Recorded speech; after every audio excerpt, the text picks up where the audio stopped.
बिस्मिल्लाहिर्रहमानिर्रहीम। मैं चौधरी मोहम्मद मुश्ताक वाल फजल से चाय नियाला खोड़ी का रहने वाला हूँ। मेरे आलिया बारिश से ये मेरा मकान गिर गया। इसके नीचे सब 3-4 जानवर बंधे हुए नीचे आगे ज़ख्मी हो गए हैं। और थोड़ी बहुत ही लोगों ने मदद की है, बार वक्त मैंने निकाल लिए हैं और मरने से बच गए और सामान मेरा नीचे आ गया, नुकसान हुआ। तो इधर फायर भी होता है, बड़ी मुश्किल है। अभी मेरे जानवर सब बाहर बांधे हुए हैं, ये सब के सब जानवर मेरे बाहर बांधे हुए हैं। तो बारिश हो जाए तो बड़ा मुश्किल हो जाता है जानवरों के लिए। एक फायर भी होता है, बाहर बांधना भी हमारे लिए बड़ा मुश्किल है। इधर सामान भी नहीं कोई ला सकते क्योंकि फायर फूर हो रहा है। खैर की वजह से इधर गाड़ी आ ही नहीं रही, ना आती है। हम अपने सर पे उठाकर सामान इधर लाते हैं चोरी छुपे रात को, तो फिर हमें मकान बनाना बहुत मुश्किल है। ये परेशानी है। ये देख लें, ये बुनियादों से मेरा मकान उखड़ गया, बिल्कुल ख़त्म हो गया। तो ये मेरी बहुत परेशानी बनी हुई है।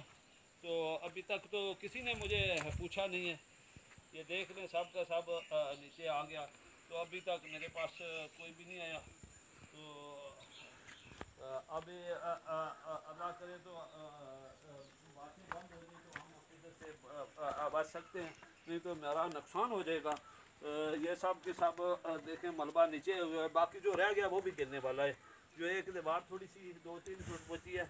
तो मैं आपसे गवर्नमेंट से इंतजार करता हूँ, मेरी कुछ ना कुछ मदद करें। ये मेरे जानवर हैं बाहर बांधे हुए सारे के सारे, ये देख लें, सब के सब मेरे बाहर बांधे हुए हैं। सभी मेरे पास जानवरों वाला कोई मकान नहीं है। हम 2 भाई रह रहे हैं तो बड़ी मुश्किल से एक मकान हमारे आ रहा है। ये हमारा टेंट लगा हुआ है, तरपाल हमारा लगा हुआ है। ये इसके नीचे कुछ जानवर बंधे हुए हैं, बारिश आ जाए तो इस तरपाल के अंदर किधर 2 या 3 जानवर हैं। हमारे पास 20-25 जानवर हैं, इनसे मैं गुजारा चला रहा हूँ। तो मेरी इत्तेजाज है, इतना ही मेरा मसला है आपके सामने। गवर्नमेंट के आगे कि कुछ ना कुछ हमारी मदद करे। खुदा हाफिज़।